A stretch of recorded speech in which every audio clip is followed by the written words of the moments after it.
Bonjour, bonjour les amis, j'espère que vous allez bien. J'espère que tout se passe bien de votre côté, que vous me voyez bien. Déjà pour commencer, effectivement, vous pouvez me dire si au point de vue de la technique, tout se passe bien, si vous me voyez bien, si vous voyez bien mon partage d'écran. De mon côté, je ne vois pas le nombre d'auditeurs qui s'actualisent, même si effectivement vous êtes déjà là. Voilà, si c'est bon, ça vient de s'actualité, c'est parfait. Voilà, donc ça fonctionne bien. Il y a toujours un moment de flottement avec les lives qui sont propres au live. Donc bonjour, bonjour à tous. Beaucoup d'actualités dans ce live encore. Voilà, beaucoup de choses à vous partager sur le fait qu'on soit sorti du marché, sur les emails qu'on vous a envoyés en début de mois précédent, concernant les attaques de piratage. Aussi beaucoup d'actualités de notre côté. Donc, je vais vous partager tout ça aujourd'hui. Heureux de vous retrouver pour ce mois de février 2025. Donc, bah, écoutez, ce qu'on va faire, c'est qu'on va pas perdre trop de temps. Donc, on va initier le live. Et puis, bah, comme à chaque fois, sentez-vous libre de me poser vos questions en direct pour que je puisse y répondre. Voilà. Je vous rappelle également qu'on ne traite pas les questions techniques. Donc, si vous avez des problématiques techniques de connexion avec vos clés API pour vous connecter à Kraken ou à Binance pour l'usage du logiciel, je vous invite à contacter le support sur support@capsulaire.com parce qu'on n'aura pas le temps de traiter ces sujets-là en direct. On ne traite ici que les sujets qui sont liés à la stratégie. On voit bien votre écran et on vous entend bien. Et bien écoutez, c'est parfait. Voilà, il semblerait que tout soit OK. Par contre, ce qui est bizarre, c'est que je vois toujours pas. Ouais, j'ai un nouveau truc qui s'actualise pas là. Bon, bah c'est comme ça. Voilà. Allez, on va démarrer. Alors, déjà, commencer par les actualités. Donc, comme j'ai beaucoup de choses à vous dire par ailleurs, j'ai pas mis beaucoup d'actualités. J'ai simplement repris les actualités qui étaient vraiment les plus importantes à mes yeux, celles dont vous avez certainement entendu parler. La première, c'est que Trump en fait avait annoncé avant ces élections qu'il mettrait en place une réserve stratégique en Bitcoin. Et je ne sais pas si vous avez suivi les actualités, mais suite à cela, il y a beaucoup d'États qui ont emboîté le pas et qui ont fait également ce même type d'annonce, ou en tout cas qui ont commencé à évoquer le sujet. Et c'est clair qu'à partir du moment où les États-Unis vont commencer à mettre une réserve en crypto, notamment en Bitcoin, eh bien, il va y avoir une course à celui qui en aura le plus, ou en tout cas une course pour pas pour éviter que les USA prennent trop d'avance par rapport à ça. Et donc là, au mois de janvier, il y a eu des premiers éléments en fait écrits qui ont initié un petit peu le mouvement, qui ont lancé ça. Et donc ça a permis de sécuriser le marché sur le fait que de manière effective, il avait engrangé le pas avec notamment certaines mesures qui ont déjà été établies, notamment le fait effectivement d'étudier le sujet. Donc c'est déjà parti. Est-ce que je ne sais pas si vous vous rappelez, mais la dernière fois lors du live, je vous avais dit qu'on peut reprocher beaucoup de choses à Trump, mais il y a une chose qu'on ne peut pas lui reprocher, c'est que de ne pas faire ce qu'il a annoncé. Donc effectivement, il avait annoncé qu'il ferait une réserve stratégique et il a déjà initié le pas. Ça c'est le premier point. La deuxième grosse actualité, vous avez certainement entendu parler parce que ça a fait je ne sais plus combien de milliards de capitalisation en l'espace de 48 heures, c'est la crypto Trump.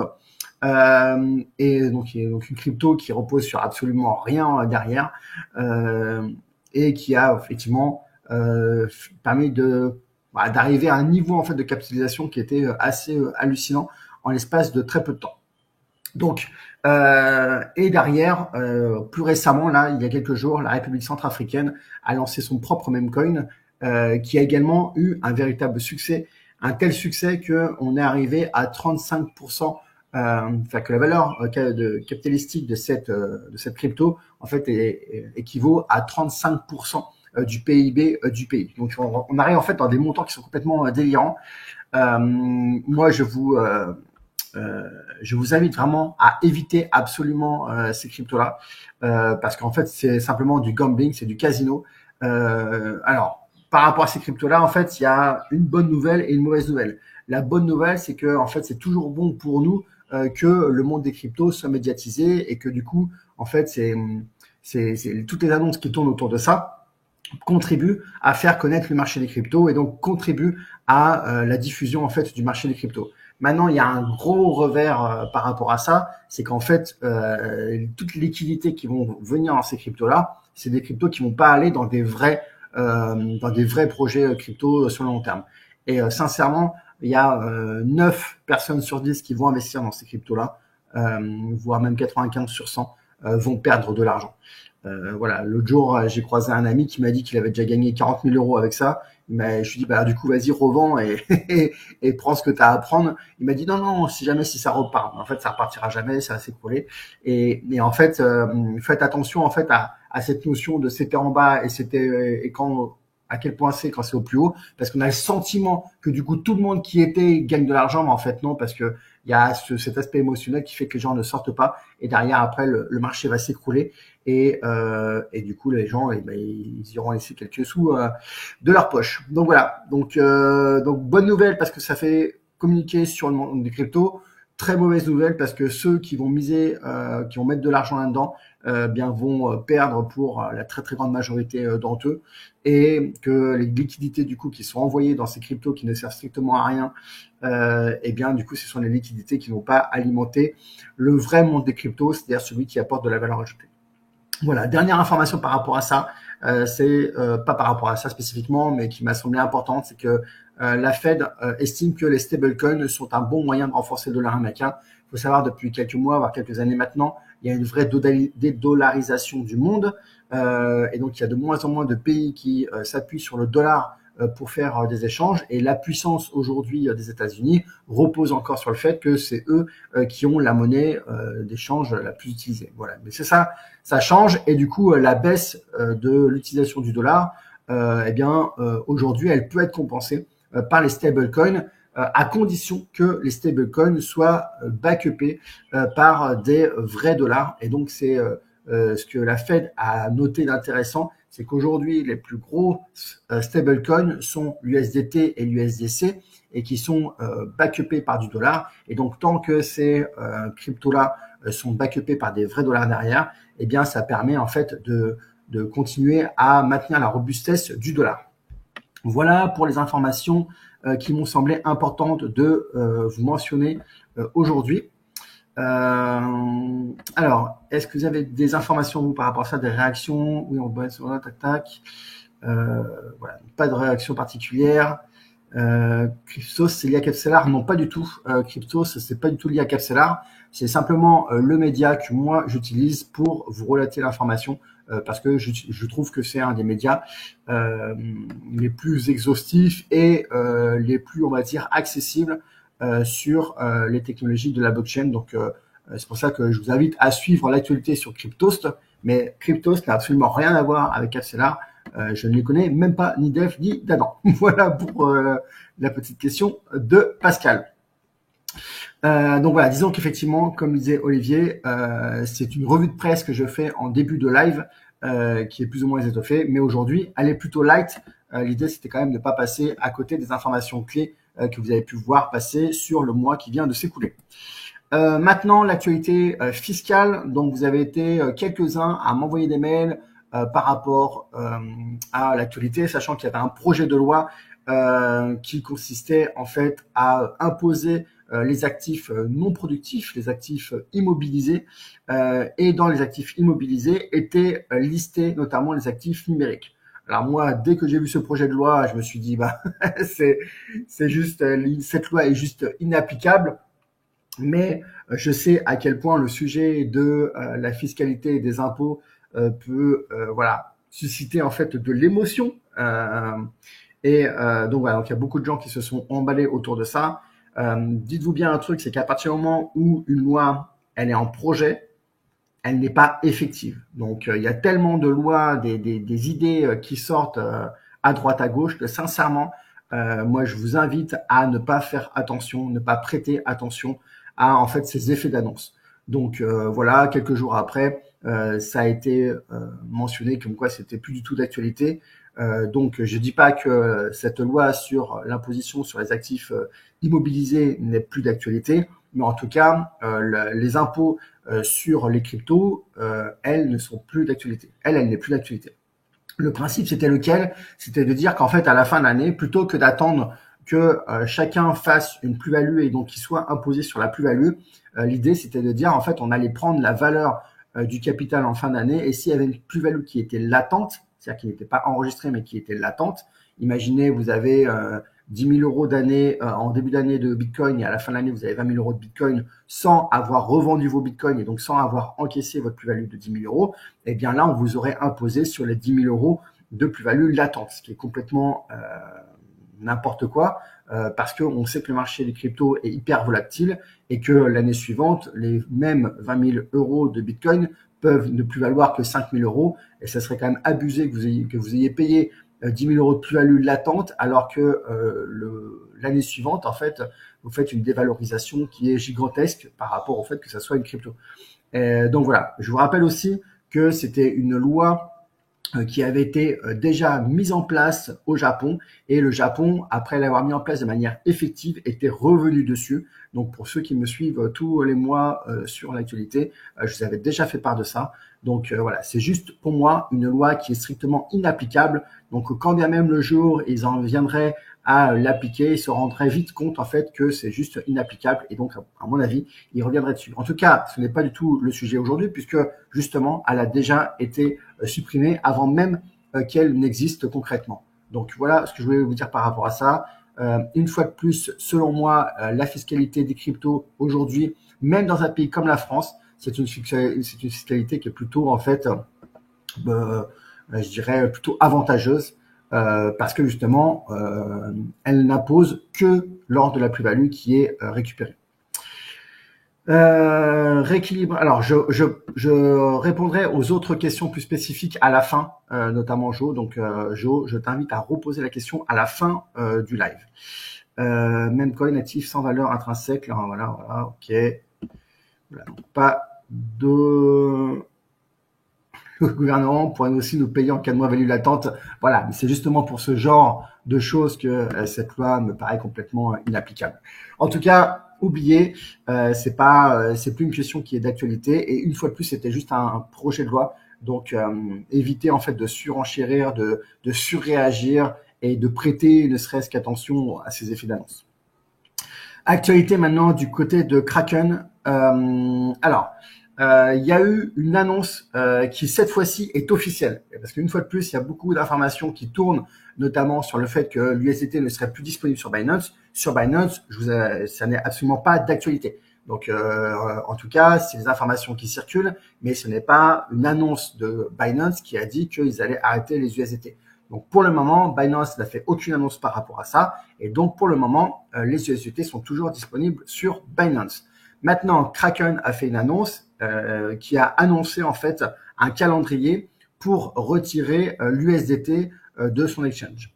Donc, faut savoir que ça va démarrer à partir du 13 février, donc à partir de demain.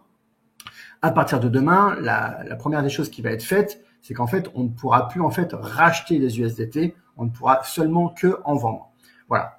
De l'autre côté, en ce moment, on est en dehors du marché, donc ça nous laisse encore du temps pour faire la mise à jour de l'algorithme. Donc, soyez sereins par rapport à ça. Bien sûr, c'est l'urgence du moment de notre côté pour que les membres qui sont chez Capsellar et qui sont connectés à Kraken puissent pouvoir revenir dans le marché le moment venu, y compris quand les USDT ne seront plus disponibles. Donc, on est dessus, vous inquiétez pas, et on fera en sorte de respecter le calendrier de Kraken.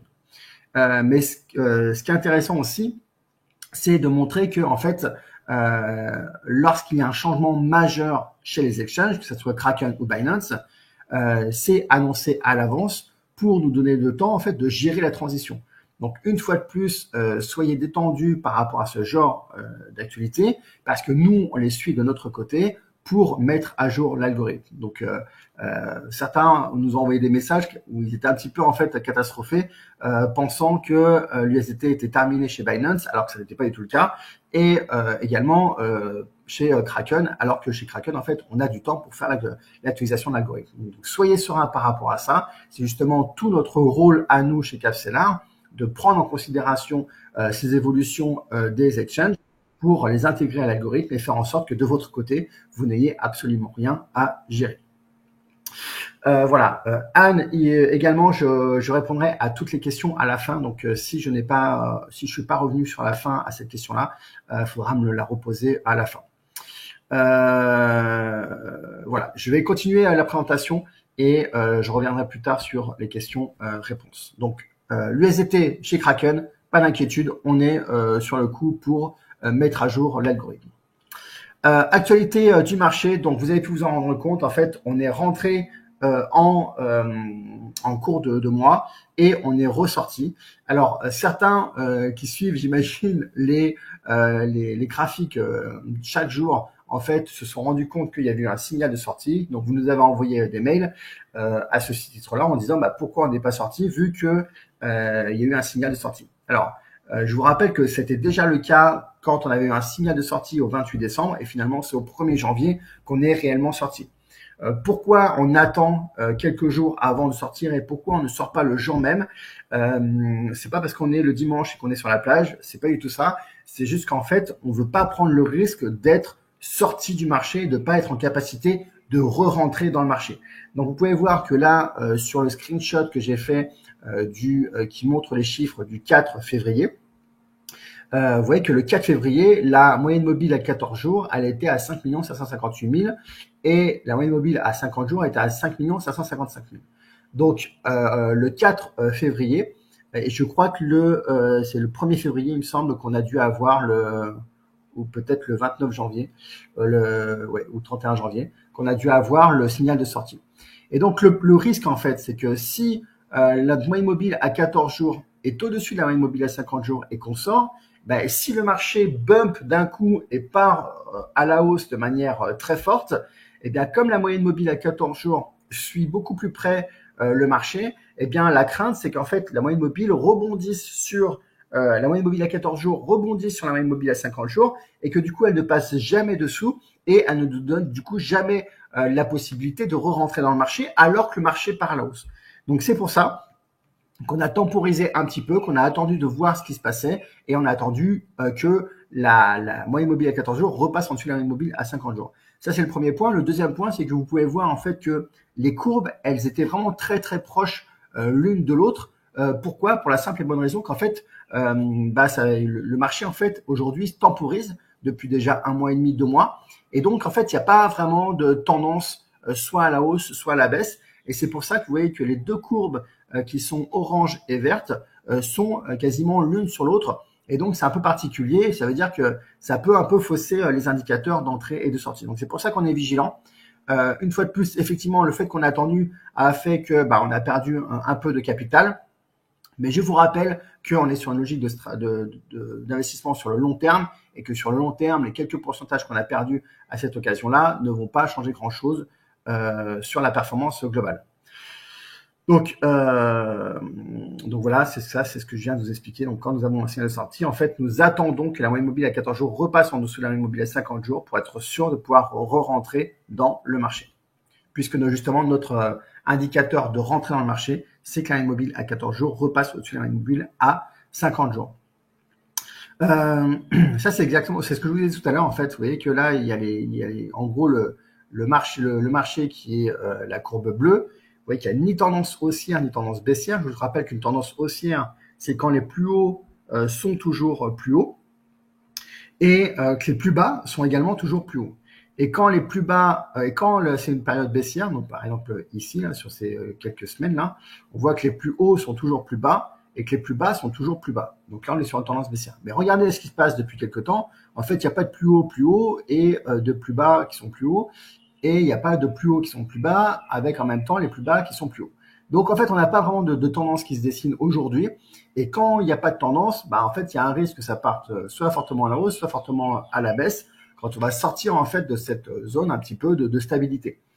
Et donc, il n'y a rien de grave par rapport à ça. C'est juste en fait qu'il faut se rappeler qu'on est sur du long terme et que donc à court terme, 1 mois et demi, ça peut nous paraître long. Donc c'est pour ça qu'une fois de plus, je vous invite à ne pas être scotché à votre écran pour regarder l'évolution des cours, puisque nous, on est sur une logique d'investissement sur 4 ans minimum. Et donc, s'il y a une fluctuation passagère, enfin s'il y a un manque de fluctuation justement passagère sur 1 mois et demi, 2 mois, eh bien, c'est pas grave. Voilà, sur le long terme, ça changera absolument rien. Donc, il faut patienter et attendre que le marché parte violemment à la hausse. Regardez quand le marché part violemment à la hausse. Vous voyez que la moyenne mobile à 14 jours ici, qui est la moyenne orange, elle s'écarte de la moyenne mobile verte à 50 jours. Et donc, vous voyez qu'il y a un écart qui se creuse. Donc aujourd'hui, en fait, l'écart ne se creuse pas, en fait, puisqu'en fait, elles se rapprochent l'une de l'autre. Donc, il n'y a pas vraiment de tendance. Alors, quid de l'ETH qui semble en baisse, perte de confiance sur l'ETH. Effectivement, on peut le noter d'ailleurs sur la, c'est pas là, ouais, ici. Vous voyez ici, c'est le graphique en fait de la dominance du Bitcoin. Et je voulais utiliser ce graphique-là pour vous montrer qu'en fait le Bitcoin aujourd'hui surperformait depuis 2 ans. Mais effectivement, dans le même temps, on peut se rendre compte que l'ETH, qui est la courbe bleue, là j'aurais dû laisser en fait la légende, je l'ai retiré. Là, donc la courbe bleue ici, c'est l'ETH. Et effectivement, on voit que l'ETH est désavoué en ce moment. Alors, ça ne veut pas dire que c'est terminé pour l'ETH, ça veut simplement dire que il y a peut-être une évolution ici. Et donc, c'est intéressant aussi de voir que il y a encore 2 ans en arrière, on disait l'ETH et le Bitcoin, ce sont les 2 seuls cryptos dans lesquels il faut investir. C'est intéressant de voir qu'il peut y avoir potentiellement en fait un retournement sur l'ETH. Donc, moi, je discute avec quelques amis qui sont vraiment un fan absolu des cryptos, et notamment il y en a un qui me disait récemment, qui disait qu'il voit pas comment le TH pourrait mieux se porter, puisqu'il devient de moins en moins utile parce que les frais sur le TH sont relativement élevés par rapport aux autres réseaux. Donc voilà, donc en fait il faut comprendre que derrière il y a des mécanismes, et c'est pas en fait est-ce qu'il y a une perte de confiance. La notion, en fait il faut comprendre que la valeur de confiance, elle est intéressante pour une monnaie. Le Bitcoin, c'est une monnaie. L'ETH, c'est également une monnaie dans le sens où ça a une valeur, mais derrière, il y a une vraie technologie. Et si la technologie n'est pas utilisée, et donc que les tokens d'Ethereum, d'Ether ne sont pas utilisés, eh bien effectivement, là, on est sur une valeur d'usage. Et donc, il faut faire la différence entre une valeur d'usage d'une crypto qui est liée à une technologie comme l'Ethereum pour pouvoir faire des smart contracts, et qui du coup, si elle est de moins en moins utilisée pour faire des smart contracts, eh bien de fait, sa valeur baisse, contrairement à une valeur au Bitcoin, où lui, la valeur d'usage d'une monnaie dépend du niveau de confiance qu'on lui accorde. Donc, vous voyez ce que je veux dire? Donc, c'est comme si vous avez en fait le même parallèle sur les actions. Les actions, effectivement, la baisse d'une action peut être liée au manque de confiance qu'on a en elle, mais elle est aussi liée en fait à des fondamentaux de marché qui fait que l'entreprise, par exemple, perd des parts des parts de marché. Eh bien, pour moi, la chute de l'Ethereum est davantage liée à une baisse de son usage plus qu'à une baisse du niveau de confiance. Maintenant, on verra dans les prochaines semaines et les prochains mois. Je vous rappelle qu'une fois de plus, aujourd'hui, sur la très très grande majorité des cryptos, et pour moi, toutes les cryptos en dehors du Bitcoin, on est sur une valeur spéculative, et qu'il n'y a que le Bitcoin aujourd'hui qui commence à rentrer sur une valeur d'usage, justement liée au fait que les États commencent à investir dans le Bitcoin. Voilà, mais ça c'est encore une aparté. Mais ce qui est intéressant de retenir, c'est que vous voyez qu'à chaque fois en fait qu'il y a eu, je dirais, un bull run, la première phase du bull run, c'est je dirais, la période où le Bitcoin prend, je dirais, de l'avance sur le marché. Et là, vous voyez qu'en fait, on a atteint un haut qui est assez important, à 60%. Donc aujourd'hui, le Bitcoin, à lui tout seul, représente 60% de la capitalisation de l'intégralité du marché des cryptos. Et qu'en fait, quand on arrive à la fin de cette période-là, eh bien après, il y a un transfert de liquidité qu'on vous a expliqué au mois de décembre, notamment avec la présentation de Ludo, qui fait que c'est les autres cryptos qui prennent de la valeur jusqu'à croiser en fait, jusqu'à dépasser les 50%, donc jusqu'à croiser la valeur du Bitcoin. Et donc, on est toujours en fait dans cette phase-là, on est toujours dans la phase où c'est le Bitcoin qui mène le marché, et du coup, nous, on attend là ce qu'on appelle la alt season, c'est-à-dire la période où ce sont le top 30 en fait qui va surperformer de loin le Bitcoin. Maintenant, on ne sait pas trop comment ça va arriver. On ne sait pas si la alt season va durer moins longtemps. On ne sait pas si le Bitcoin va continuer à surperformer autant. Mais en fait, il faut bien prendre en compte que en fait, ça fonctionne comme les saisons. Des fois, vous dites, là, le printemps, il met du temps à démarrer, ou l'été met du temps à démarrer, ou l'hiver se prolonge. Et en fait, c'est la même logique ici. Donc, je vous rappelle que sur le marché des cryptos, on est sur un marché qui est cyclique, Donc, et pareil, en fait, on retrouve le printemps, l'été, l'automne et l'hiver. Le printemps, c'est quoi? C'est ce qu'on est en train de connaître en ce moment. Donc, on est en train de connaître en fait le printemps des cryptos, c'est le Bitcoin qui domine. Et faut comprendre que en fait Capstellar, lui, est adapté, cette stratégie-là, la stratégie qu'on utilise, elle est adaptée en fait à toutes les saisons. Et donc, dans la saison du printemps, eh bien, Capstellar, lui, se positionne plutôt sur le top 5.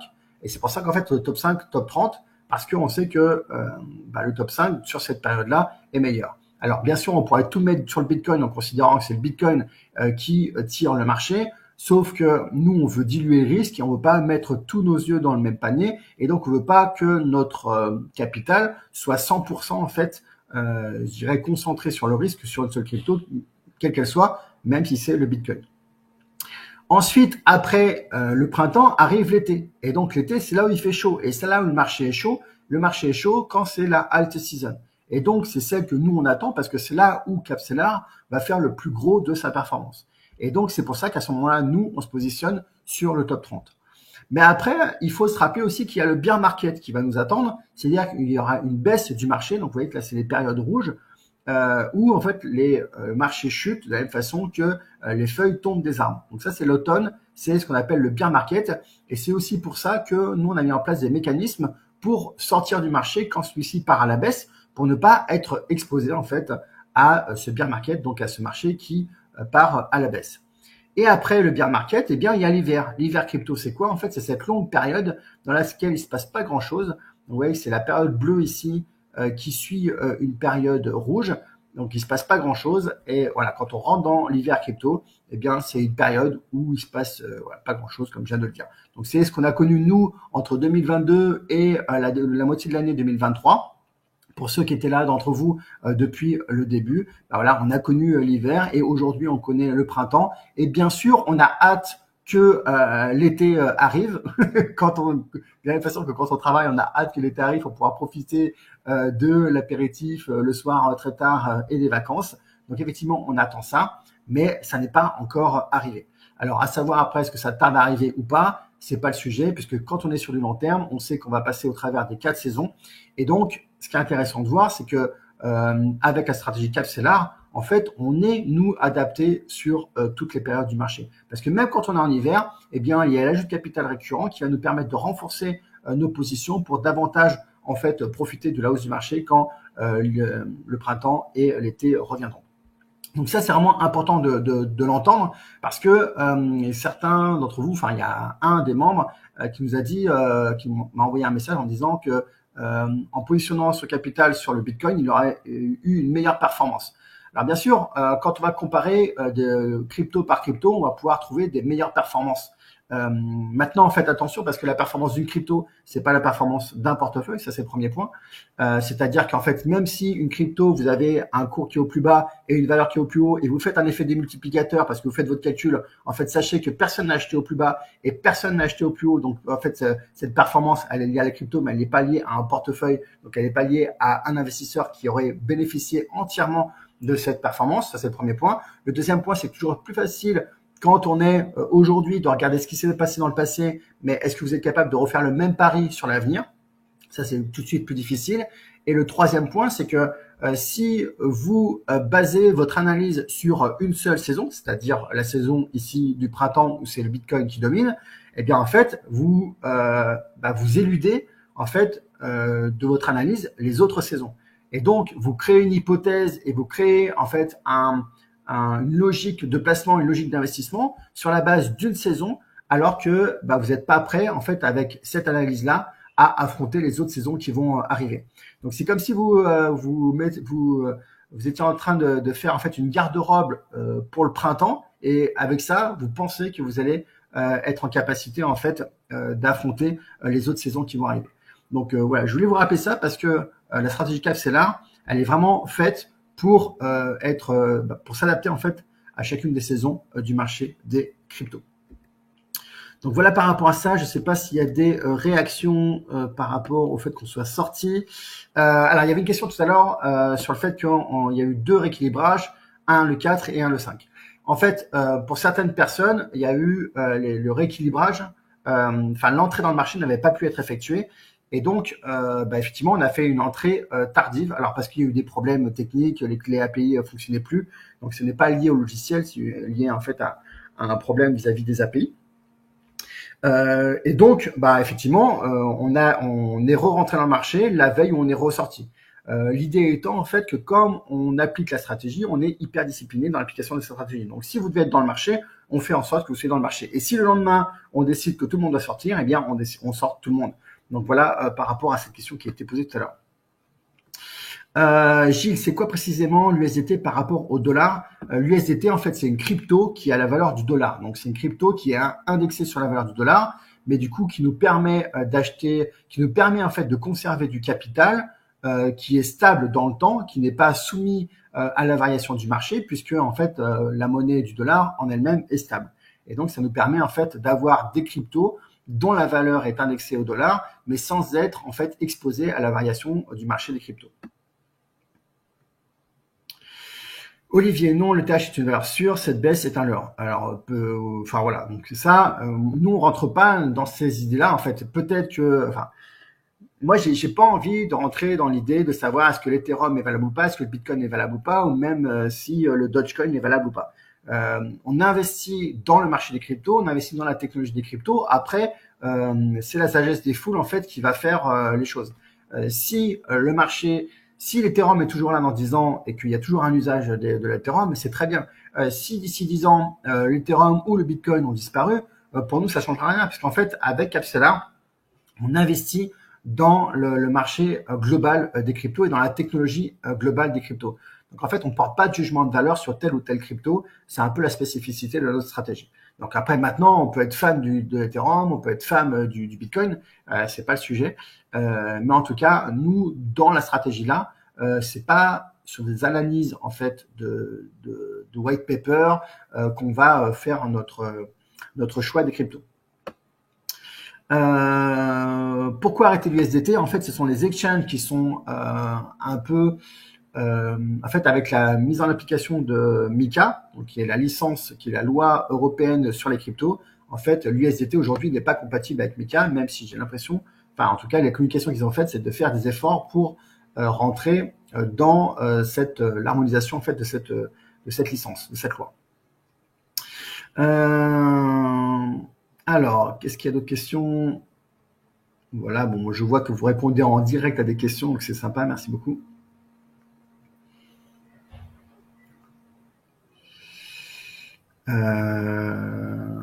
Alors, c'est pas parce que vous pouvez plus acheter du USDT chez Binance que le logiciel ne peut pas continuer à travailler avec Binance. Donc voilà, effectivement, Binance aujourd'hui favorise l'USDC, mais en tout cas, nous, de notre côté, pour faire les rééquilibrages, on n'est pas bloqué au niveau de l'USDT. Tac, tac, tac. La courbe grise, c'est quoi? Alors la courbe grise, c'était la courbe de toutes les autres cryptos. Donc, je vais revenir sur la courbe. Donc la courbe orange, c'est le poids du Bitcoin. La courbe grise, c'est le poids de toutes les autres cryptos. Et la courbe bleue, c'est le poids de l'Ethereum. Et c'est pour ça que nous, on attend en fait ici le croisement de la courbe grise et de la courbe orange, parce que ça voudra dire que les autres cryptos ont plus de valeur que le Bitcoin sur le marché. Et donc, ça veut dire que le top 30, en fait, aura pris beaucoup de valeur.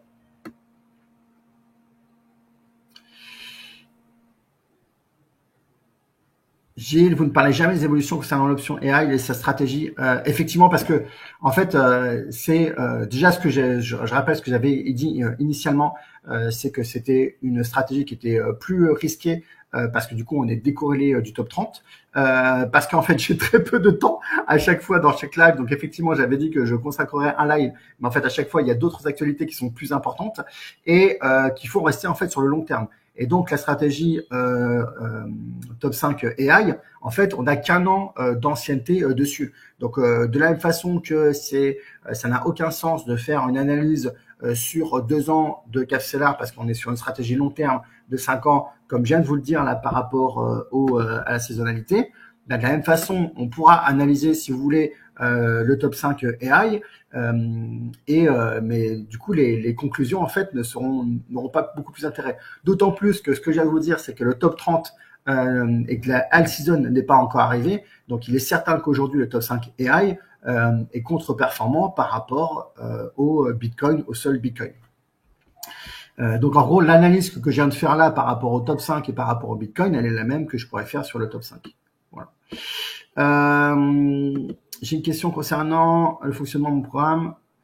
Donc, je vais revenir à la fin sur les questions, mais j'ai encore beaucoup de choses à vous partager. Donc, je vais essayer de garder le fil de la présentation. Actualité de Capstellar. Donc, faut savoir que sur les précédentes semaines là, j'ai eu l'occasion de rencontrer à 2 reprises Eric Larchevêque. Notamment, j'ai passé une journée de formation avec lui. On était en comité très restreint. En fait, on était 8 dans la salle, ce qui a permis en fait à chacun en fait d'avoir un temps d'échange assez important avec lui pour vous lui présenter ses problématiques. Et donc, ça m'a permis en fait de lui partager les problématiques que j'avais, notamment les problématiques vis-à-vis du projet d'ouverture de la filiale au Luxembourg en vue d'obtenir la licence MiCA et également des problématiques d'acquisition en fait d'autonomie sur l'acquisition des nouveaux abonnés parce que je vous le rappelle si vous n'avez pas suivi les précédents lives que aujourd'hui on est fortement dépendant du bouche à oreille et des partenariats et que ça c'est limité justement au nombre de partenariats qu'on peut développer et donc ça ne nous permet pas en fait d'avoir une croissance et une visibilité très importante.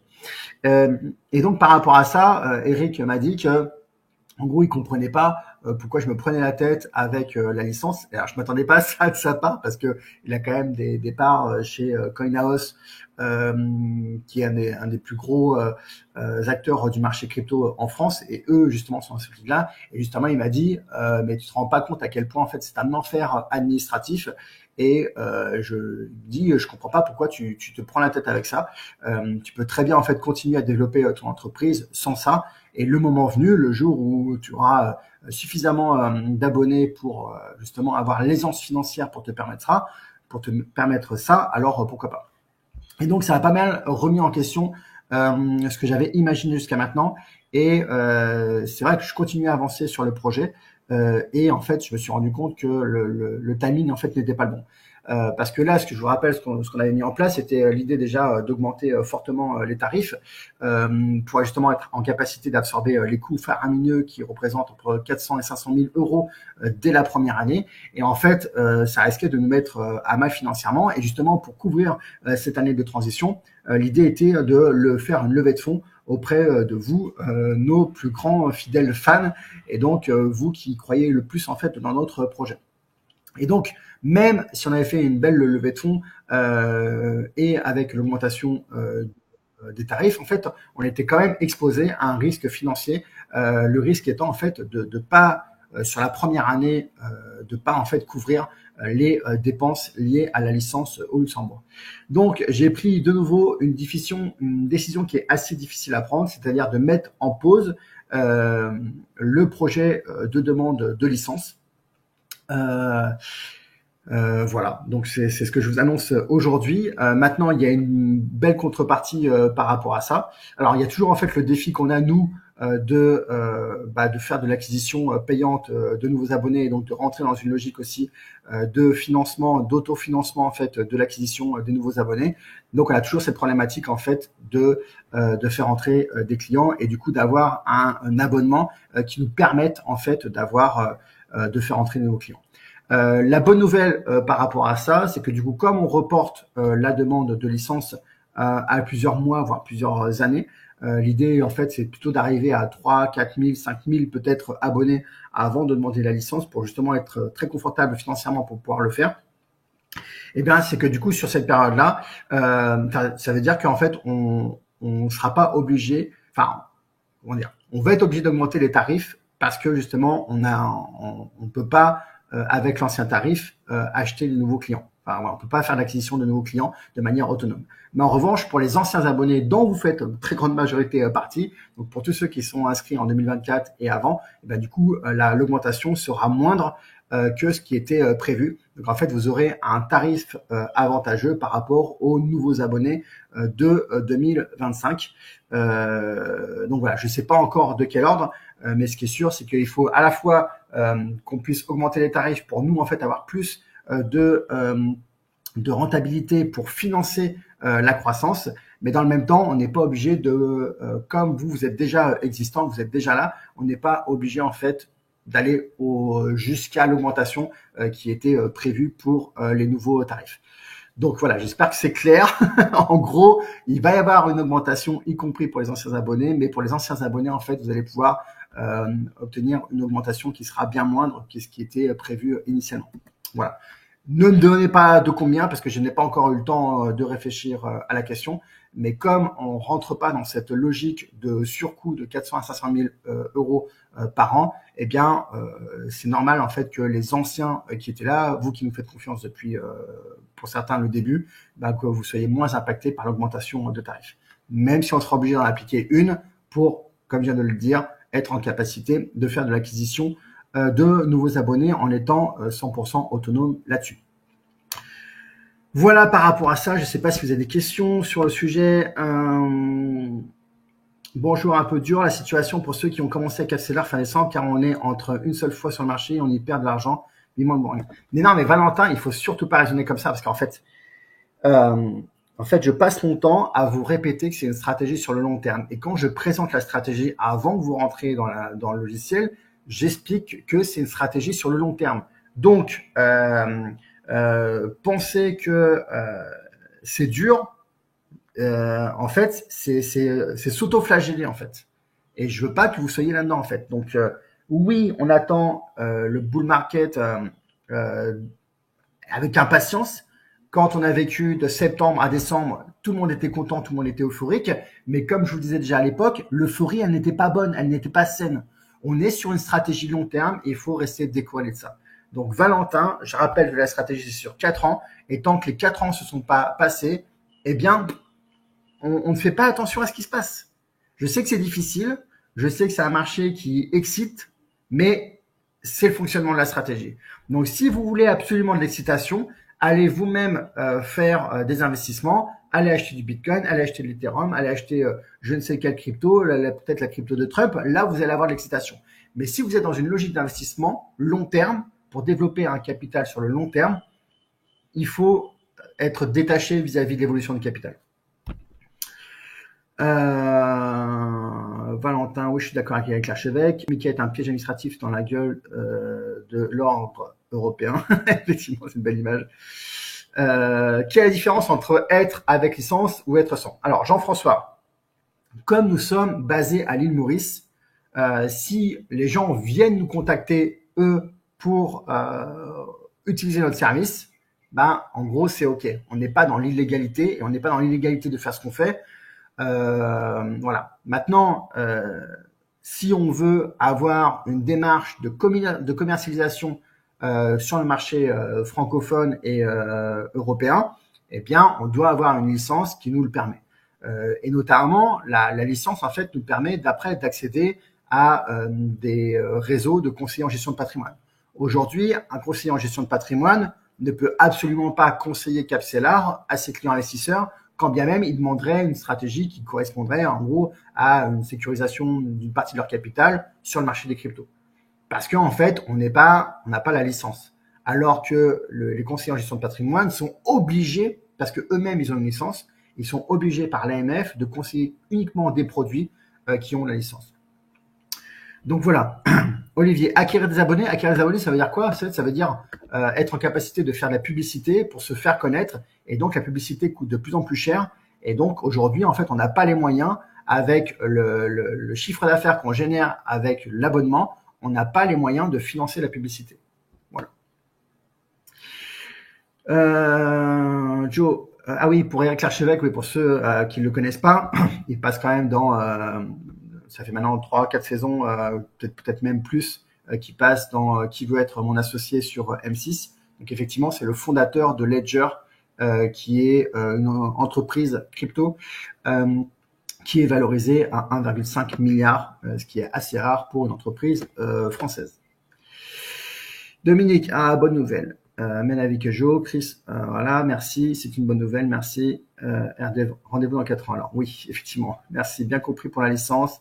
Compliance de Mika est un piège, c'est du Moneval.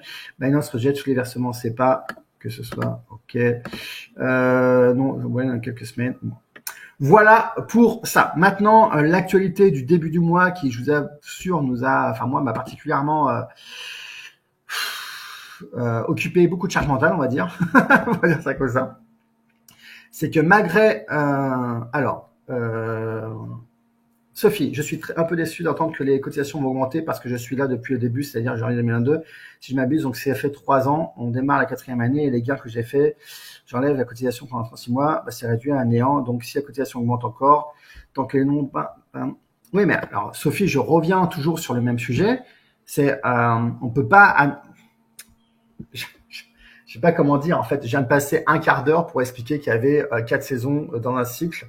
Et donc, il y en a pas 3, il y en a pas 2. Donc, ce que j'ai expliqué jusqu'à maintenant, c'est qu'on avait connu 2 saisons pour ceux qui y sont arrivés, et donc il n'y a pas eu les 4. Maintenant, ce que je rappelle, c'est que c'est une stratégie sur le long terme. Donc oui, Sophie, il est possible que certaines personnes ne soient pas positives pour ceux qui sont rentrés. Maintenant, Sophie, ceux qui sont rentrés en janvier 2022, comme toi, et qui ont mis en place un ajout de capital récurrent pour justement passer la période d'hiver, ceux-là sont en positif. Donc, je vais pas aller faire du cas par cas, je vais pas aller regarder ton compte, mais en tout cas, tout ce que je sais, c'est que tous ceux qui m'ont exposé qu'ils étaient pas en positif alors qu'ils sont rentrés depuis le début, c'est qu'ils n'ont pas mis en place l'ajout de capital récurrent. Donc, j'explique comment fonctionne la stratégie, j'explique qu'il y a un ajout de capital récurrent qui vous permet de booster la performance, et voilà. Donc, si vous voulez obtenir une meilleure performance, mettez en place un ajout de capital récurrent. Et une fois de plus, c'est une stratégie sur le long terme. Donc là, ça fait 2 ans, 3 ans. Eh bien, il faut attendre 4 ans. Et moi, je rappelle que mon objectif d'investissement personnel, c'est 15-20 ans. Voilà. Et pendant ce temps-là, il faut bien qu'on puisse être capable de payer les serveurs, de payer l'équipe de développement et aussi d'être en capacité de faire entrer de nouveaux abonnés parce que, je sais pas si vous vous rendez compte, mais quelle que soit la performance qu'on obtient, il y a toujours des gens qui se désinscrivent. Et donc, du coup, en fait, on a aussi un enjeu à remplacer les personnes qui nous quittent, même si vous êtes quand même très nombreux à rester parmi nous. Voilà, donc je reviendrai peut-être un peu plus tard si vous avez de nouveau des questions là-dessus. Mais voilà, Sophie, par rapport à la réponse que je pouvais t'apporter. Maintenant, je reviens sur le sujet que j'avais initié tout à l'heure. C'est que malgré nos 3 alertes, il y a eu quand même 3 abonnés qui se sont fait voler du capital. Alors, les 3 cas de figure, ce sont 3 scénarios différents. Donc, ce sont 3, on va dire, hackers différents. Donc, il y en a un qui s'est fait passer pour Capstella. Alors là, c'est pas le cas, en fait, le mail de la personne qui a reçu ce mail-là. La personne qui a reçu ce mail-là, en fait, elle a compris, parce qu'on a envoyé des mails de sensibilisation, elle a compris que justement que c'est un hacker, donc elle lui a pas répondu. Mais voilà, mais je l'ai repris en fait pour que vous puissiez voir un petit peu comment les gens, comment ça fonctionne en fait. Donc elle me dit bonjour Florent, pour information, j'étais contacté par Damien du groupe Capstellar hier et aujourd'hui avec un 07. Donc je rappelle que dans le mail de sensibilisation que j'avais dit qu'on vous appelait jamais avec des 07. Je n'ai pas répondu au téléphone et je réponds pas aux numéros inconnus, attendant leur message pour statuer sur la suite. Il m'a laissé un SMS me demandant de le rappeler, ce que j'ai évidemment pas fait. Donc voilà, donc faites attention. On peut vous appeler nous par téléphone, mais on vous fera faire jamais de manipulation par téléphone. Ça, c'est le premier point. Donc le premier cas de figure, c'était des hackers qui se faisaient passer pour le support de Capstella. Le deuxième cas de figure, c'est un hacker qui s'est fait passer pour le support de Binance. Et le troisième cas de figure, c'est un hacker qui s'est fait passer pour le support de Ledger. Donc faites attention. Ni Ledger, ni Binance ne vous appellent par téléphone. Ça n'existe pas. Ils n'ont pas de support par téléphone. Ça n'existe pas. Ni la gendarmerie, ni l'AMF. Voilà.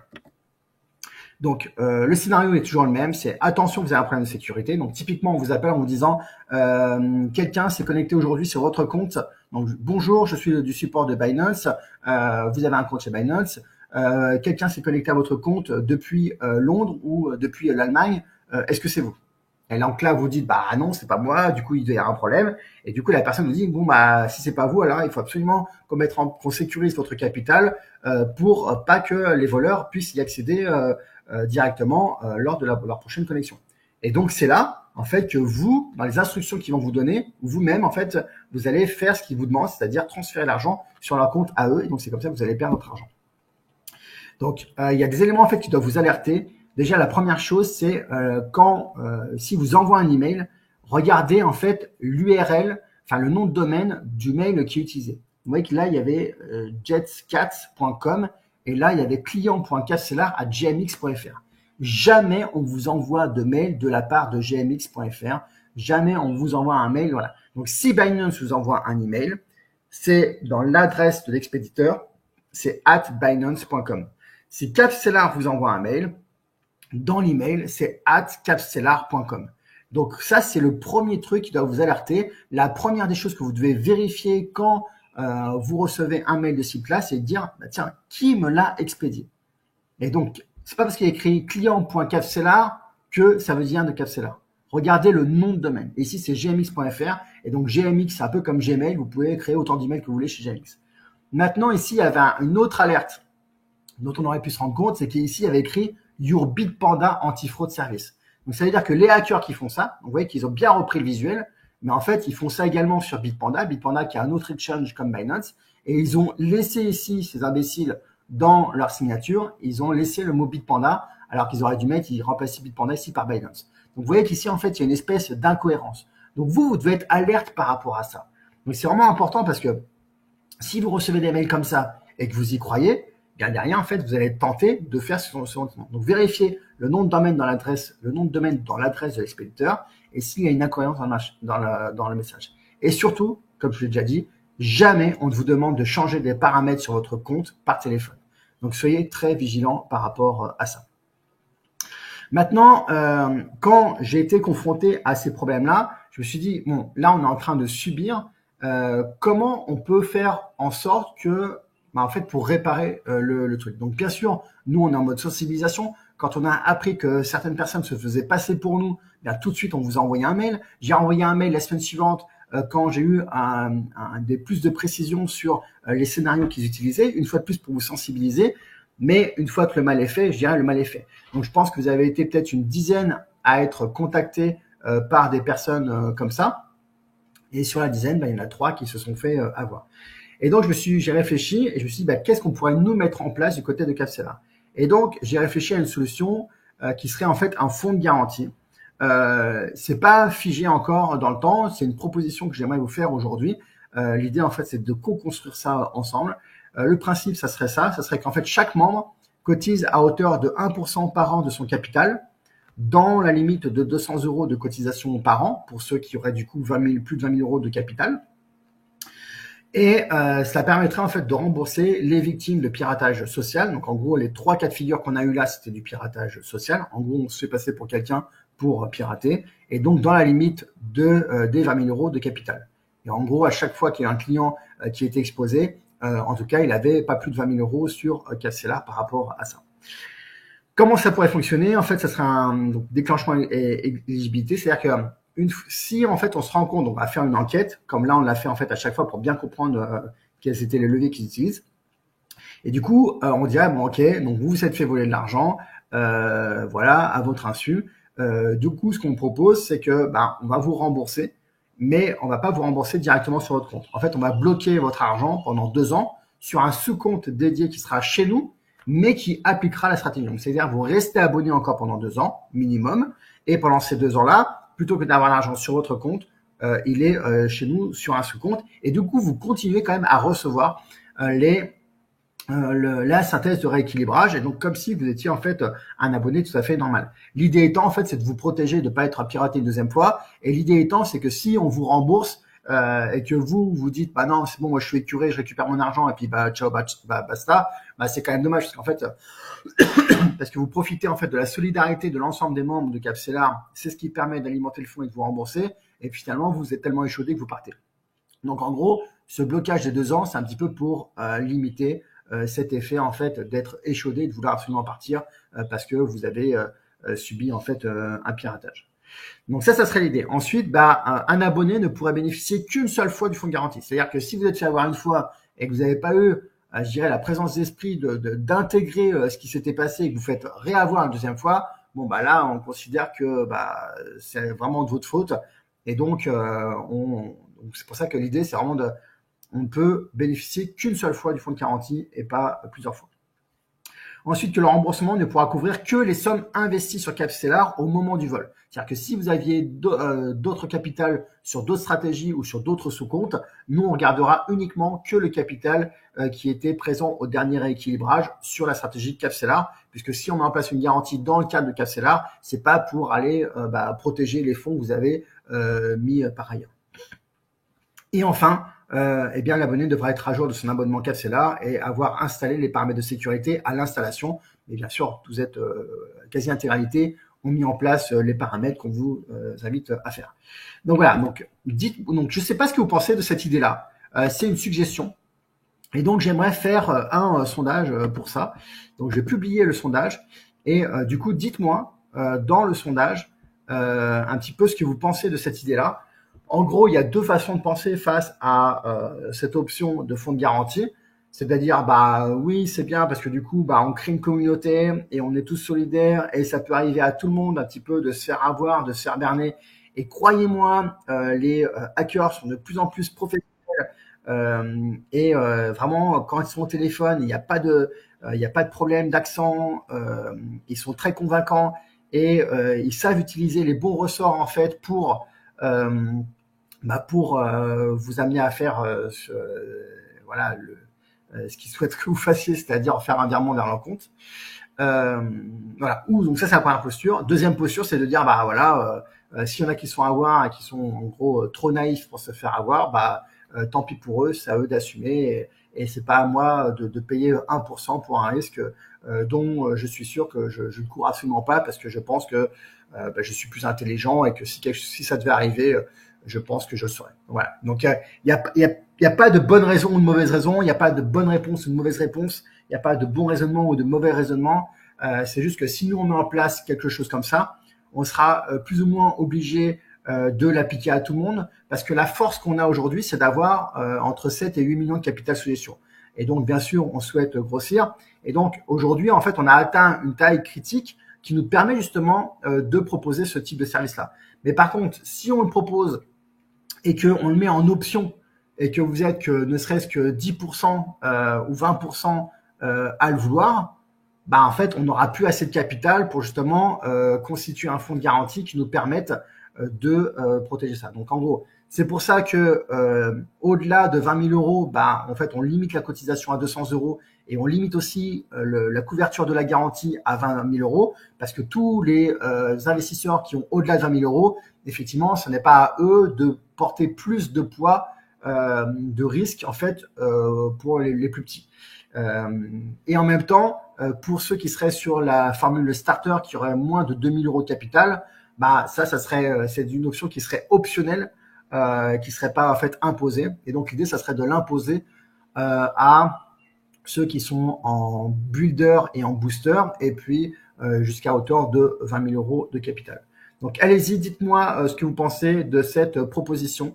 Et puis en fonction du résultat, eh bien on verra si on le met en place ou pas. Et puis si c'est trop mitigé comme résultat, comme réponse, eh bien peut-être qu'on attendra en fait simplement d'avoir plus d'abonnés pour le mettre en place. Donc voilà. Est-ce que vous avez tous répondu? Je vois que j'ai 74 réponses aujourd'hui normalement vous êtes 196 à être là. Donc est-ce que vous voyez bien tout ce sondage pour pouvoir y répondre? Il me manque encore au moins une bonne centaine de réponses. Donc allez-y, profitez-en pour répondre à ce sondage. Et du coup, je vais tout de suite publier la réponse.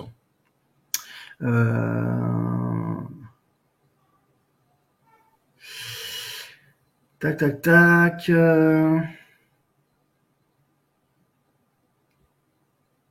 Alors, quand ça se passe sur Zoom, effectivement, c'est pour ça que nous, on fait les manipulations sur Zoom.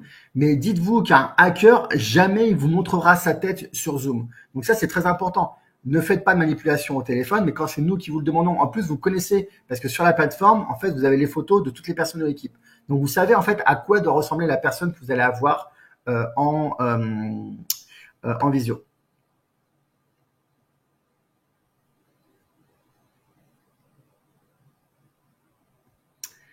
Alors, est-ce que vous avez, donc là on en est où du sondage? Voilà, j'ai 110 réponses. Allez-y, répondez s'il vous plaît. Il me manque encore bien 80 réponses. J'aimerais vraiment avoir un avis le plus objectif possible. Une fois de plus, nous, en fait, on n'a rien à gagner. Enfin, si on a à gagner, parce que là, clairement, les gens qui ont perdu leur capital, bah, nous, on a perdu du capital en gestion. Mais globalement, en fait, c'est tellement marginal. En fait, il faut savoir, pour vous donner un petit peu de recul sur la situation, c'est que depuis 3 ans qu'on existe, on a eu 5 fois le cas de gens qui se sont fait voler de l'argent. À chaque fois, ce n'était pas un problème de sécurité, c'était un problème de social phishing, c'est-à-dire qu'en fait, les gens se sont fait passer pour Ledger, pour Binance, etc., etc., et une fois pour Capsela. Et à chaque fois, en fait, sur les 5 cas de figure, voilà, donc ces 5 cas de figure qui à peu près doivent représenter au global, je pense à peu près, je pense 100 000 euros volés, 80 000 euros volés, peut-être plus proche des 80 000 euros volés que de 100 000 euros. Donc 5 cas pour 80 000 euros volés. Sur peut-être, il y a peut-être 1600, 1700, 1800 abonnés qui sont passés dans Capsela. Même si aujourd'hui vous êtes 1100 ou entre 1000 et 1100.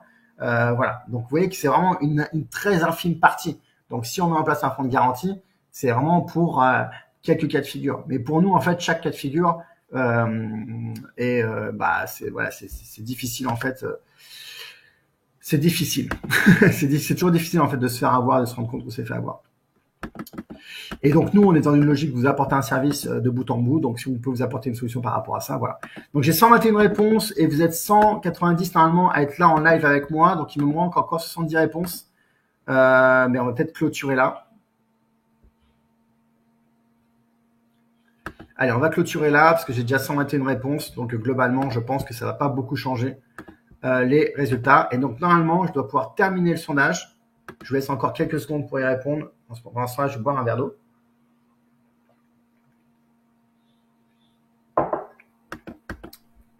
Allez, je vais publier le sondage. Là, c'est sur 124 réponses. Termine le sondage. Et normalement, je devrais pouvoir le publier. Est-ce que vous voyez les réponses au sondage? Parce que c'est assez rare en fait que je produise un sondage. Et je ne sais pas si vous voyez le résultat, mais en gros, vous êtes 31% à penser que oui, ça serait une bonne idée. Et vous êtes 69% à penser que ce n'est pas à vous d'assumer en fait les erreurs qui peuvent être commises par les autres. Donc voilà. Donc en gros, c'est aujourd'hui 30-70. Donc sur cette base-là, très clairement, si vous êtes 70% à penser que ça n'est pas opportun et que vous n'êtes pas prêt à assumer ces 1% de votre capital une fois par an pour constituer ce fonds de garantie, c'est quelque chose qu'on va pas mettre en place. On va pas le mettre en place, en tout cas pas à court terme. Peut-être qu'on pourra le mettre en place de manière optionnelle d'ici 2-3 ans, si on atteint par exemple les 3000 abonnés. Parce que si on atteint 3000 abonnés, ça veut dire que si vous êtes toujours 30% à vouloir en fait actionner cette option-là, du coup on aura suffisamment de capital. Voilà, donc c'est peut-être quand on arrivera à 20 millions de capital sous gestion qu'on pourra mettre en place cette proposition. Mais en tout cas, Romain, non, pas de solidarité. Rachel, maintenant qu'on est prévenu, d'être vigilant à chacun d'être faire ses responsabilités. Ok, pour fonds de garantie. Bon, voilà. Donc, une fois de plus, il n'y a pas de bonne raison, il n'y a pas de mauvaise raison, il n'y a pas de bonne réponse ni de mauvaise réponse. Chacun fait par rapport à son vécu. Mais du coup, c'est pas effectivement quelque chose qu'on va actionner à court terme puisque vous êtes en majorité contre cette idée-là. Donc voilà pour ça.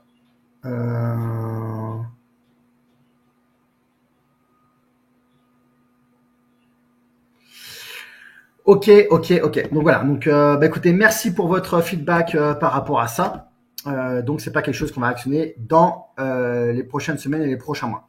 Voilà, je vous rappelle. Alors quelque chose sur lequel j'ai pas communiqué, c'est qu'on du coup sur les nouveaux tarifs qu'on a sortis, du coup il y a une nouvelle offre qui fait que pour les personnes que vous allez parrainer, les 3 premiers mois sont offerts, enfin quasiment offerts parce que du coup il y a 3 € pour les 3 premiers mois.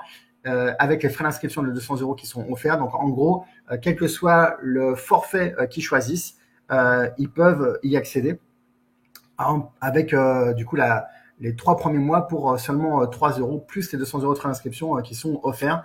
Et le lien pour y accéder, c'est capselar.com/parrainage. Et quand vous allez dans votre zone membre et que vous avez votre code de parrainage, donc vous pouvez transmettre. Donc sachez que tous les clients tous les abonnés qui viennent de votre part, pour nous, en fait, ça nous facilite beaucoup la vie parce que du coup, c'est ça, en fait, qui nous permet d'après d'avoir de quoi financer en fait l'acquisition pour être autonome sur l'acquisition de nouveaux clients. Voilà, et j'en arrive à la session de questions-réponses, même si on a déjà dépassé le temps. Juste, je vous rappelle, parce qu'il y en a certains qui m'ont posé des questions sur Waltio, sur la déclaration d'impôt. Donc là, on est encore mi-février, donc vous avez encore le temps. Mais je vous rappelle qu'avec le code promo CryptoBulot10, vous pouvez accéder à 10% de réduction. Le lien, c'est celui-ci. Je vais vous le partager. Voilà. Donc voilà, si vous n'êtes pas encore abonné à Waltio, vous pouvez y accéder avec ce lien. Et au début, l'installation, elle est gratuite, mais une fois que vous avez passé à la formule starter c'est celle qui convient parfaitement si vous êtes abonné à Capcellar, eh bien vous allez pouvoir bénéficier de 10% de réduction avec le code de réduction CryptoBulot10 qu'on avait demandé à Pierre, le fondateur de Waltio, l'année dernière. Et sur ce, eh bien écoutez, j'en ai terminé et donc je vais revenir sur les questions-réponses. Si vous avez d'autres questions auxquelles je n'aurais pas répondu lors de ce live. D'accord. Voilà, vous avez donné chacun vos opinions sur la garantie. C'est OK. On a bien compris que vous étiez plutôt 70% à penser que ça relève de la responsabilité personnelle de chacun et 30% à penser le contraire.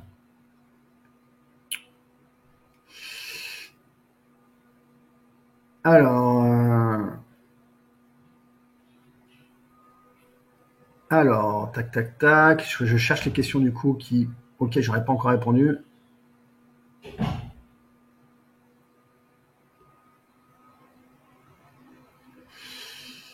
Alors, Géraldine, si trop de personnes se font avoir et que le fonds ne permet pas de rembourser toutes les personnes, justement, en fait, nous, l'intérêt, c'est que comme on avait 3 ans d'historique, on avait de la visibilité un petit peu sur ce qui était volé. Et donc, ça nous permettait justement d'avoir une prévision relativement fiable. Et c'est pour ça que j'ai estimé à 1% le capital, en fait, global pour justement couvrir ce risque-là. Donc, sur la base de ce que moi j'ai analysé sur les 3 dernières années, 1% par an, ça nous permettait d'assumer ce risque-là. Mais bon, ça n'est plus d'actualité puisque vous avez voté en majorité contre cette proposition.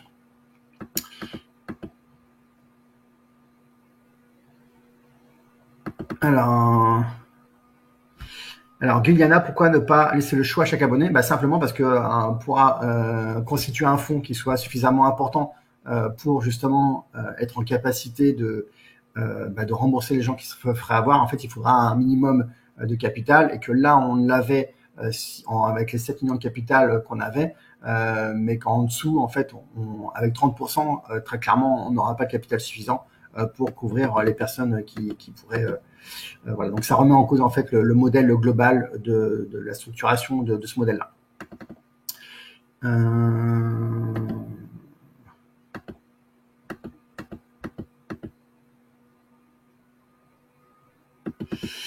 Alors, conclusion, investir dans la cybersécurité. Alors pas du tout, parce qu'en fait, ce qu'on se rend compte, Olivier, c'est que justement, sur tous les cas de figure qu'on a eu, les 5 cas de figure, c'est du social phishing. C'est-à-dire que, en fait, le principe, il est simple. Hein. C'est que pour un hacker, c'est plus facile de vous contacter vous et de se faire passer pour quelqu'un et de vous voler votre argent en vous demandant vous-même en fait de faire les virements vers son compte à lui, plutôt qu'en fait d'aller hacker Binance ou d'aller hacker Capcellar, parce que justement nous on a mis les moyens de cybersécurité qui nous permettent en fait d'avoir un niveau qui est tellement difficile à hacker que le plus simple en fait c'est de vous contacter et de se faire passer pour le support de Binance, de Ledger ou de nous-mêmes.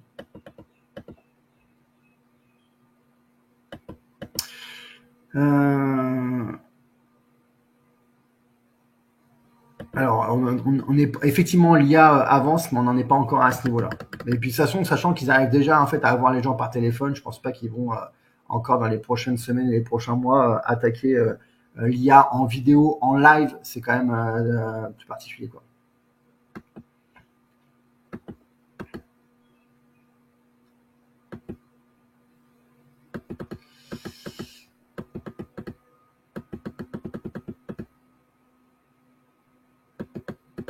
Ok, donc je vois qu'il y a beaucoup de réactions par rapport à la proposition de fonds de garantie.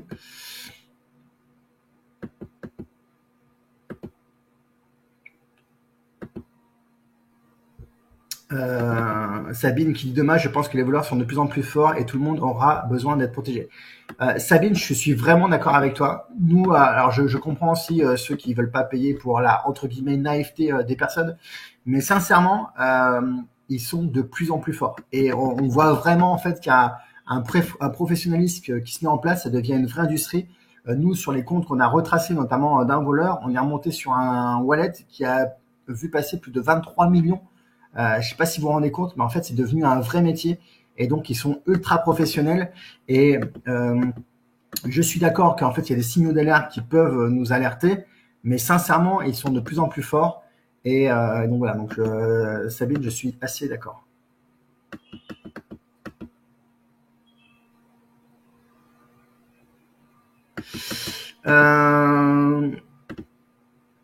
Pourrait-on faire un petit rappel de 2 minutes à chaque webinaire?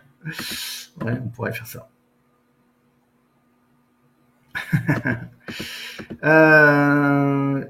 On est capable de se protéger seul et avec ta bienveillance. Il faudrait une formation obligatoire qu'elle se faire chaque année pour tout le monde. En fait, effectivement, je pense qu'on va intégrer dans le onboarding une vidéo de sensibilisation au piratage pour redonner en fait quelques éléments clés, vérifier toujours l'adresse de l'expéditeur, le nom de domaine, redonner les numéros de téléphone. Donc effectivement, je pense que c'est quelque chose qu'on va mettre en place dans les prochaines semaines.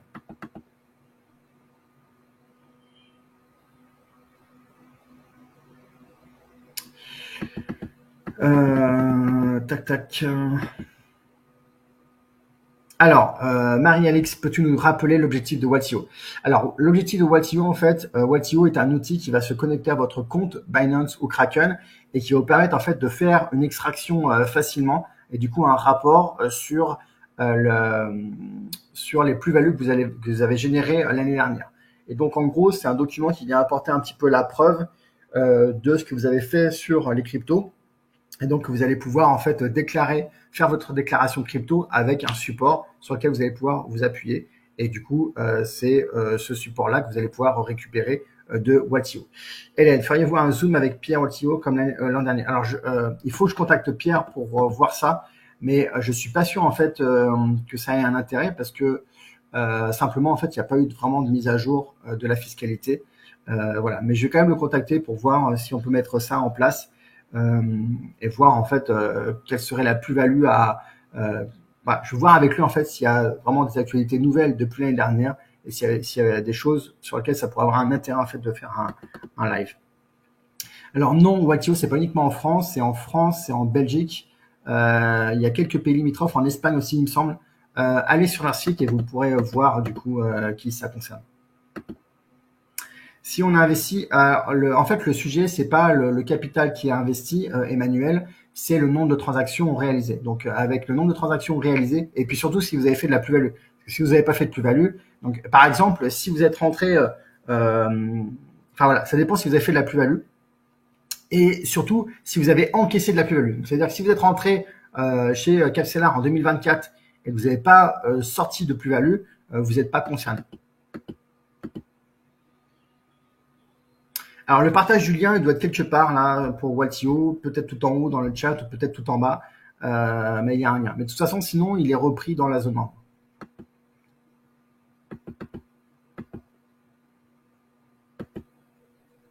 Alors, j'essaie encore une question concernant le fonctionnement de mon programme. Je souhaite parallèlement du programme investir sur Binance dans des bitcoins que je souhaite laisser, c'est-à-dire que je ne veux pas revendre. Comment faire afin de ne pas, vous ne les revendiez pas éventuellement? En fait, Anne-Charlotte, ce qu'il faut faire, c'est qu'il faut créer un sous-compte dédié à ces cryptos, du coup, à ces bitcoins. Et comme le sous-compte sera dédié à ça, en fait, nous, on est connecté à un sous-compte. Donc voilà. Donc dans la zone membre, vous avez un tuto pour créer des sous-comptes. Et si vous ne savez pas faire, vous pouvez prendre un rendez-vous pour qu'on vous aide à le faire. Jo, merci Jo pour cette réponse très synthétique et très efficace. Watio permet de calculer ce qu'il faut déclarer et payer aux impôts. Voilà, tout à fait.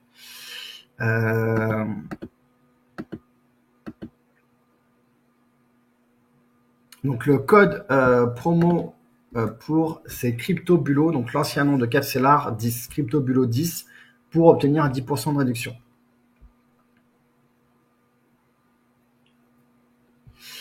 Hélène, vous avez fait des infos sur le fait de demander des preuves de patrimoine. Alors, j'ai déjà évoqué ce sujet-là de nombreuses fois, les fois précédentes.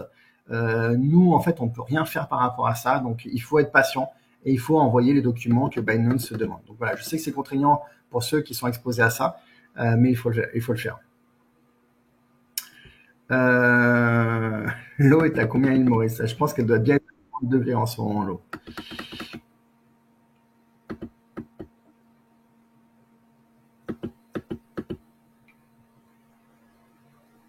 Il ne faut pas déclarer son compte crypto, même si pas de vente. Alors en fait, il y a une déclaration, qui est obligatoire, mais en gros, ce que Pierre nous expliquait l'année dernière, c'est que la pénalité que vous allez payer, elle va être proportionnelle à ce que vous auriez dû payer comme impôt. Et donc, par définition, même si vous ne faites pas la déclaration d'impôt, mais que vous deviez rien avoir à payer, X fois 0, ça fait toujours 0, quoi.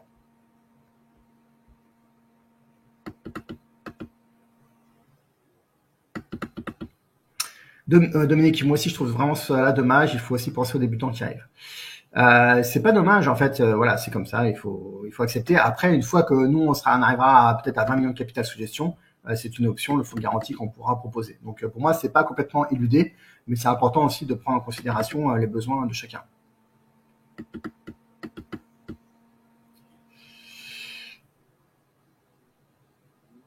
Alors.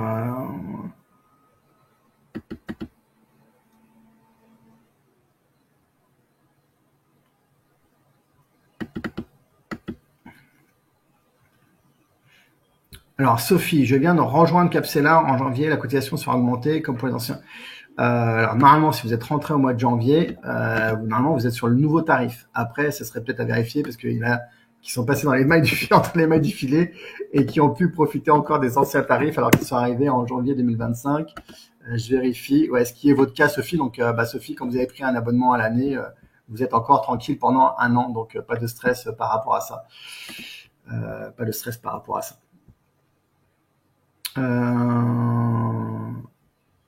Alors, je regarde s'il y a d'autres questions. Voilà, effectivement, j'ai répondu de la même façon que Guy. Watio, comment Capcellar peut-il intervenir sur notre compte et nos cryptos? Watio, je comprends pas la question en fait. Watio, comment Capcellar peut-il intervenir sur notre compte et nos cryptos? Je comprends pas la question, je suis désolé. Vous pouvez aussi établir une phrase secrète individuelle à chaque membre. Les techniciens peuvent prouver qu'ils sont bien en Capcellar. Oui, mais bon, si, ces informations qui, en fait, il suffit qu'un hacker s'abonne pour un mois à Capcellar et il a l'information. Donc, est-ce utile d'utiliser Watio si je suis en Suisse? Annie, il faut aller sur le site de Watio pour connaître l'information. Nous, on ne connaît pas en fait toutes les fiscalités de tous les pays. Non, Hélène, il ne faut pas un montant minimum pour créer un sous-compte. Ça, c'était il y a très très longtemps et heureusement, ça n'avait plus d'actualité. Il n'y a pas le code promo dans offre. Il y a le lien, mais pas le code promo. Le code promo, il est affiché à l'écran là. C'est CryptoBulo 10.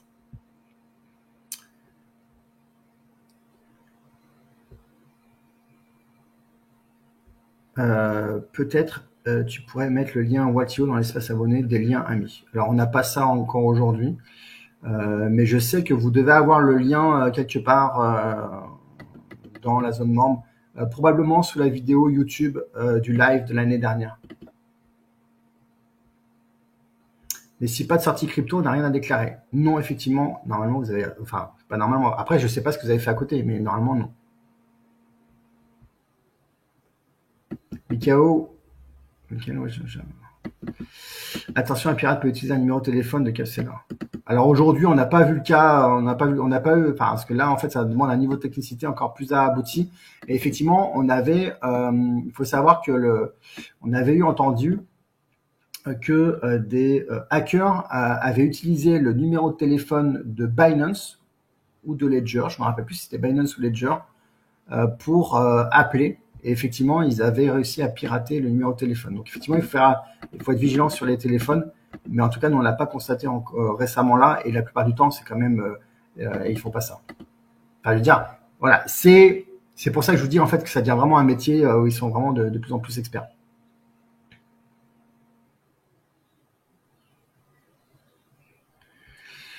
Guy et Florent, Watio a évolué la plateforme, il y a des nouveautés qui vont au-delà du côté fiscal. Ok, très bien, mais enfin, moi, l'intérêt que j'y vois aujourd'hui, c'est enfin, pour vous en tant qu'utilisateur de Capsela, c'est surtout la partie fiscale, quoi, puisque la partie portefeuille, normalement, vous l'avez dans Capsela. Alors, Claude, il faut faire attention. En fait, il y a deux choses qui sont différentes. Il y a la déclaration du compte en lui-même qui est à l'étranger. Donc, le fait de déclarer que vous avez un compte à l'étranger, ça, oui. Et après, il y a la déclaration des plus-values qui vont être imposables. Mais le compte à l'étranger, lui, n'est pas imposable. C'est juste, en fait, du déclaratif pour dire à l'État français que vous avez de l'argent à l'étranger.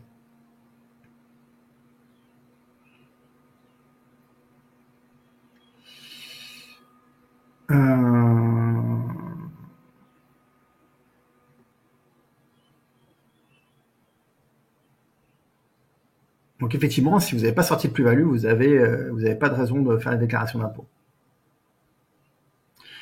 Attention, les réponses à la fiscalité crypto que je vous donne sont vraies que pour la France. Alors oui, je vous ai dit, hein, on n'est pas des spécialistes. D'ailleurs, c'est pour ça qu'on avait fait intervenir Pierre l'année dernière. On n'est pas des spécialistes de la fiscalité dans les cryptos, et donc c'est propre à chaque pays. Donc bien sûr, chacun est responsable d'aller faire ses propres recherches sur la fiscalité qui est employée dans le pays où il réside. Après, Yann, il y a 95% des abonnés de Capsela qui sont en France. Pénalité minimale juste pour défaut de déclaration, probablement. Sinon, il n'y aurait pas d'obligation. Mais une fois de plus, c'est pas une information que je détiens.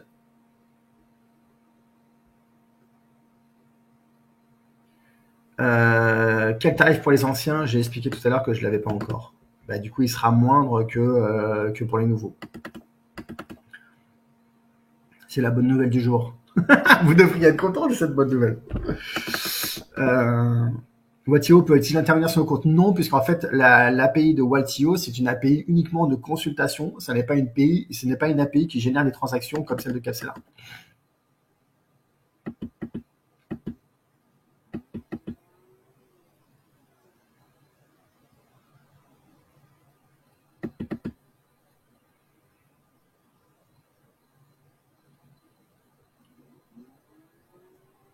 Alors, c'est noté, Yann. Après, le problème de ça, c'est que en fait, après, c'est les clients qui vont avoir du mal à intégrer, à se rappeler qu'il y a une phrase individuelle propre à eux. Là, on rentre en fait dans des complexités un peu. Bref.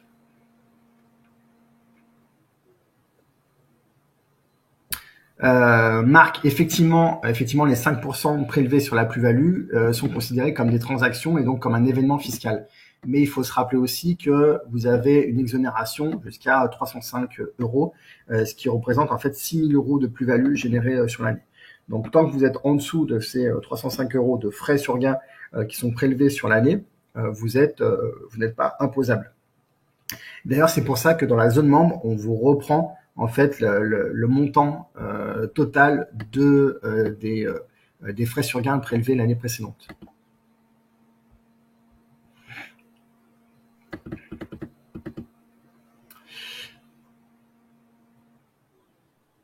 Alors, est-ce qu'il y a des frais sur balance quand on fait un ajout de capital récurrent? Non, il n'y a pas de frais sur gain sur les ajouts de capital récurrent, sauf si vous faites l'ajout de capital récurrent par carte bancaire, où là, vous avez les 2% de frais de transaction liés au processeur de paiement.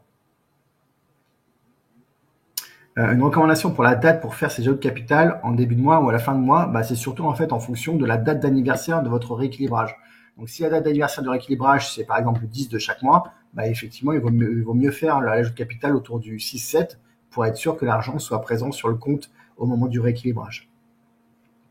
Quelle différence entre le USDT et le USDC et pourquoi ne pas garder les liquidités en dollars sur un compte? Si on garde des liquidités en dollars sur un compte ou en euros, bah, du coup, vous retournez en monnaie fiat, ça crée un événement fiscal, ce qui fait que vous allez être imposé parce qu'on va considérer que vous avez pris de la plus-value. L'intérêt de rester en crypto, c'est justement que ça ne génère pas d'événement fiscal. La différence entre le USDT et le USDC, bah, c'est simplement deux stablecoins qui sont différents, voilà, et qui sont tous les deux indexés sur le dollar, avec des capitalisations qui sont de plus en plus proches, qui sont très élevées, sachant que l'USDT a toujours été devant l'USDC. Mais si Kraken retire l'USDT et que Binance réduit aussi l'usage des USDT et déréférence l'USDT, clairement l'USDC va repasser devant. Mais à votre niveau, c'est pas très intéressant. Enfin, il n'y a pas beaucoup d'intérêt à connaître, à en savoir plus. Pour les virements SEPA, rejeter, que faire? Contactez le support@capcellar.com, c'est un problème technique. Comment ont-ils chopé nos tels et nos emails? Alors sachez que déjà, c'est pas une fuite d'informations de notre base de données, parce que celui justement qui s'est fait, enfin la personne qui s'est fait hacker son compte en se faisant passer pour le support de Capcellar a été contacté sur son numéro de téléphone fixe et non pas sur son numéro de téléphone portable, et nous de notre côté on n'avait pas le numéro de téléphone fixe. Donc en fait ce qu'on a pu observer sur les 3 personnes, c'est que les 3 personnes en fait avaient leur numéro de téléphone disponible sur internet. En gros ce sont des professions libérales et donc du coup ils peuvent être retrouvés assez facilement comme ça. Ça c'est le premier point. Le deuxième point, c'est qu'il faut se rappeler qu'il y a 2 ans Ledger s'était fait hacker leur base de données. Alors ils ont très peu communiqué dessus, enfin même ils ont pas du tout communiqué dessus. Ils ont laissé les médias le faire, et que du coup en fait il y a des fuites il y a des bases de données qui circulent de clients Ledger. Et il faut savoir aussi qu'à partir du moment où vous êtes fait hacker votre compte, après il y a des bases en fait de personnes qui se sont fait hacker qui sont en vente sur le dark web, parce qu'on sait qu'une personne qui s'est fait hacker une fois a plus de chances de se faire hacker une deuxième fois. Donc, parce que si elle a été crédible une fois, elle n'a pas de raison de pas être crédible 2 fois, même si moi je pense qu'effectivement, carrément, quand on s'est fait avoir une fois, je pense qu'on est quand même moins crédule. Mais voilà. Mais une fois de plus, rendez-vous compte à quel point ils sont devenus professionnels. Et voilà, il suffit il y a encore des personnes qui sont sur les pages jaunes ou les pages blanches, et donc du coup avec des numéros de téléphone qui sont accessibles, quoi. Donc, il suffit qu'ils laissent une information sur les réseaux sociaux comme quoi ils ont investi dans les cryptos, ou qu'ils ont réagi à une publication sur les cryptos, et du coup, on sait qu'ils ont de la crypto, quoi. Alors, pour ma part, le code promo n'a pas fonctionné. Alors, dites-moi si ça fonctionne pas, le code promo, auquel cas je vais recontacter Pierre, parce que normalement, il est toujours d'actualité.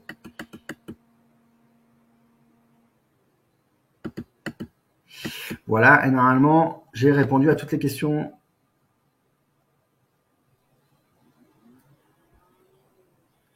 Philippe, qu'est-ce qui empêcherait un salarié de Capcellar qui craque de disparaître dans la nature avec tous les dépôts, puisqu'une API peut faire les transactions sur nos comptes?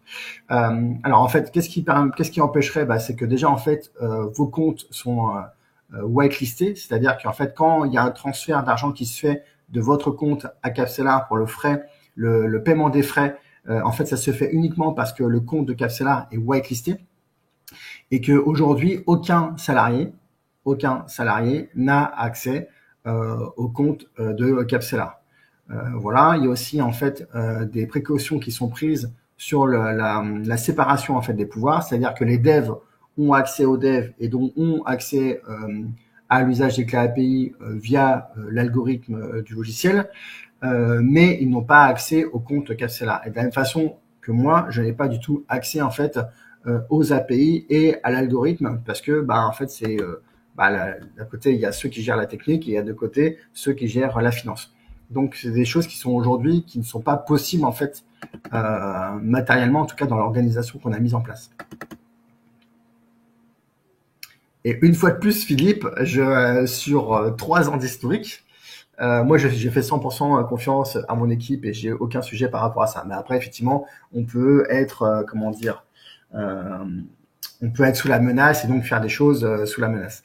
Mais une fois de plus, dites-vous bien que pour un pirate, c'est plus facile de vous appeler et de vous convaincre que vous avez un problème de sécurité sur votre compte pour vous dire de faire le transfert d'argent vers son compte, plutôt que de venir chez nous mettre en cause en fait la sécurité que nous on a chez nous de notre côté. André, 23 millions, je change de métier. Moi, je pense qu'au contraire, à 23 millions, je pense qu'ils vont continuer à faire ce métier pendant très longtemps. et ils vont continuer à s'organiser, ils vont continuer à s'améliorer. Et je pense que c'est pas une personne isolée qui fait ça dans son coin. Je pense que c'est vraiment des organisations qui sont très importantes, qui sont derrière tout ça maintenant. Voilà les amis, de toute façon j'ai répondu à toutes les questions.